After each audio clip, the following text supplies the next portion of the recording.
வேளையிலே மானுட தீவினை யாவுமே நீங்கிடுமே. ஆறுபடை வீடு அமர்ந்திடும் வேல்முருகா,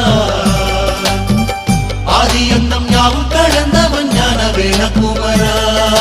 செங்கதி வேளா சங்கரி பாலா வள்ளி மயில் மணவாளா, தஞ்சம் என்று உன்னை பணிந்தோம் தென்பழனி வடிவேலா.